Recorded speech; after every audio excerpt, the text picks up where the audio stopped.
Welcome to the DD show clips. हमारा उद्देश्य है कि आप कम समय के अंदर ज़्यादा चीज़ें सीख पाओ, तो देखते रहो और सीखते रहो। Viplo sir, welcome to the DD show. Thank you for inviting me. मैं बहुत ही ज़्यादा एक्साइटेड हूँ इस पॉडकास्ट के लिए, क्योंकि एक आम आदमी जो 25-30 हज़ार रुपये बना रहा है, मैं चाहता हूँ उसको अमीर बनाया जाए इस पॉडकास्ट के अंदर फाइनेंशियल प्लानिंग के थ्रू, कि वो कैसे डिवाइड कर सकता है, या जो भी अगर आपको लगता है कि मेरी गलत फहमी ऐसा नहीं हो सकता तो आप उसको बस्ट कर देना। बट सबसे पहले मैं जानना चाहता हूँ आप कैसे हो। बस बहुत बढ़िया, और लोगों को पढ़ा के अच्छा लगता है, नींद अच्छी आती है, सुकून अच्छा मिलता है इस पार्ट पे। बहुत ही अच्छा सर। थोड़ा सा ना मैं आपके बैकग्राउंड के बारे में जानना चाहता हूँ कि ऑडियंस को, मेरी ऑडियंस बिल्कुल नहीं है आपके लिए, तो एक बार ही आपका थोड़ा सा बैकग्राउंड कि आपने कैसे स्टार्ट किया, अभी आप क्या कर रहे हैं, और फिर हम लोगों की लाइफ को कैसे इम्प्रोवाइज करेंगे। देखिए, मैंने फाइनेंस के हर डोमेन में लगभग काम किया। मैंने इंश्योरेंस में काम किया, लोन में काम किया, मैंने फाइनेंशियल प्लानिंग की, ट्रेनिंग में किया। फाइनेंशियल प्लानिंग में आने के बाद मुझे फील हुआ कि बेसिकली फाइनेंशियल प्लानिंग हर परिवार को आना चाहिए। 2012 में मेरे कस्टमर ने मुझे एक लिफाफे में कुछ रुपए दिए, क्योंकि मैंने वैल्यू एडिशन किया था। उनको बेसिकली बहुत सारा टैक्स फ्री पैसा बना था, तो उन्होंने मुझे अलग से मुझे एक एनवेलप में पैसे दिए और बोले कि इस पैकेट को यहाँ मत खोलना, घर पे खोलना। तो आई न्यू कि इसमें पैसे हैं, तो अच्छा भी लगता है सबको। उस दिन रात में मुझे नींद नहीं आई।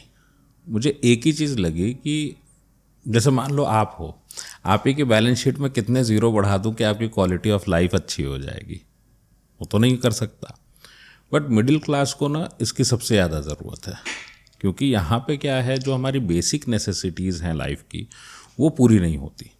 एंड इसलिए मैंने स्टार्ट किया प्लान योर वर्ल्ड को, कि उनको सिखा सकूं कि वो अपनी प्लानिंग कैसे करें, क्योंकि उनके इस जन्म में they will never get any advisor. Got it. एक अमीर आदमी अमीर होता जाता है, और एक जो गरीब आदमी या तो वो वहीं रहता है या और माइनस में पहुंच जाता है, क्योंकि शायद उनके साथ फाइनेंशियल प्लानर नहीं रहता है। मैं एक चीज़ डिस्कस करना चाहता हूँ। मोस्टली जो हम एक डेटा पढ़ रहे थे इंटरनेट के थ्रू, तो मोस्टली लोगों की जॉब रहती है वो 25,000 to 30,000 के बीच में रहती है भारत के अंदर, और ये मोस्टली बहुत बड़ा नंबर में आता है, और बहुत सारे लोग तो अनएम्प्लॉयड भी है। अब इन लोगों की ये डिमांड थी, जो इतना पैसा बना रहे हैं, वो अपने पैसे को किस तरीके से डिवाइड करें इन टर्म्स ऑफ परसेंटेज, और उसको कैसे, पहले स्प्लिट वाला पार्ट कर लेते हैं कि कैसे स्प्लिट करें वो। देखिए, अगर ये सारे, इसमें कोई थंब रूल नहीं होता। हम लोगों को बेसिकली एक थंब रूल की अगर बात करें तो एक बात कही गई कि आप अपनी चादर में रहिए, that is the thumb rule. आप पैर उतना ही पसारिए जितना आपकी चादर हो। अब आप अगर इसको बहुत लंबे समय तक फॉलो करोगे तो ये होने वाला नहीं है। चादर छोटी होती जाएगी, पैर कितना श्रिंक कर लेंगे। इसका कोई एग्जाम्पल देंगे आप? देखिए, एक लड़का जिसने फ्यूचर बहुत नहीं सोचा, ग्रेजुएट्स हैं जो, स्पेशली जो बीकॉम, बीएससी, बायो और ये आपके बीए जो पढ़ रहे हैं, इनको फ्यूचर नहीं पता अपना, मैक्सिमम लोगों को। ये उस वक्त सोचते हैं ग्रेजुएशन के बाद कि अब देखें क्या करेंगे लाइफ में। तो इनके साथ समस्या क्या आती है, अब जब ये 30 साल का हुआ तो उसकी लाइफ में उसके खर्चे हैं, एस्पिरेशंस तो उतना ही है। एक लड़के वाले एस्पिरेशंस आप समझ सकते हैं, सारे जितने भी मेल के व्यूअर्स हैं वो सब समझ रहे होंगे। देन आप 35 के होते हो, आपकी शादी होती है, फैमिली बढ़ी, आपकी रिस्पॉन्सिबिलिटी सारी आई। देन आप सोचते हो क्विक मनी चाहिए, क्योंकि मेरी एस्पिरेशंस तो वो है कि मैं टीवी पे जो देखता हूँ मुझे वो सब चाहिए। तो अब आपने वो काबिलियत पहले बनाई नहीं, होते हुए भी आपने नहीं देखा। काबिलियत है, सबके अंदर है, लेकिन उनको ये पता ही नहीं था कि उनको वैल्यू एडिशन करना था। एम्प्लॉयर को, मैक्सिमम लोग सोचते हैं कि एम्प्लॉयर उनका दुश्मन है। मुझे आप एक एम्प्लॉयर दिखाओ जो पैसा देने से बचता हो काबिल आदमी को। कोई नहीं है ऐसा। कोई नहीं है ऐसा। What is the value addition we get, what is the value addition we give, दोनों हमको ध्यान में रखना है। हर आदमी अपने आप में एम्प्लॉयर भी है, हर आदमी अपने आप में एम्प्लॉय भी है। आपके यहाँ पे न्यूज़पेपर 15 साल से न्यूज़पेपर आता है, 15 दिन तक वो अगले ना दे, आप बदल दोगे। आपके एम्प्लॉयर ने किसी का ठेका लिया है, जब पिताजी 25 की उम्र में बोलते हैं कि बेटा अब अपने होटल से खाना खा लो, तो दुनिया में कोई और आपका नहीं हुआ।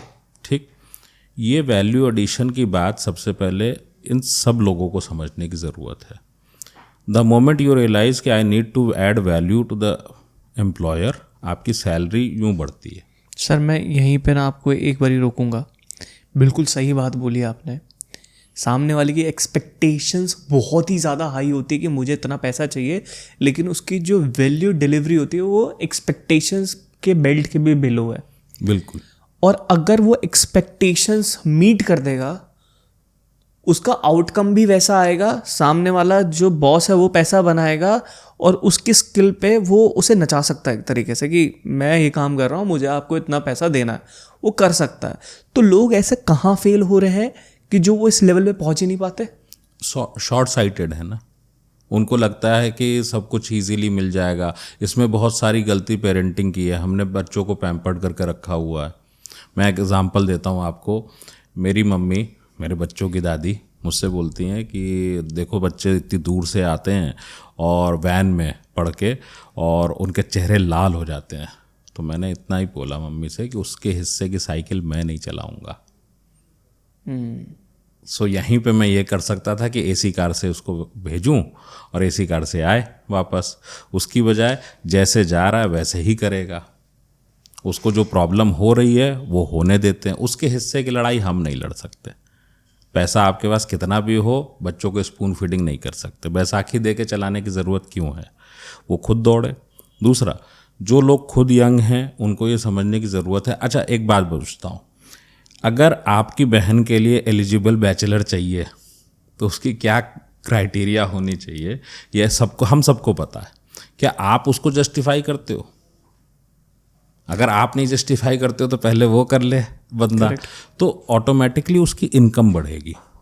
क्योंकि अगर 25,000 से वो, क्योंकि आपका सवाल यह था 25,000 का है इनकम, तो 25,000 का अगर घर चलाने के लिए 25,000 में क्या क्या करेगा?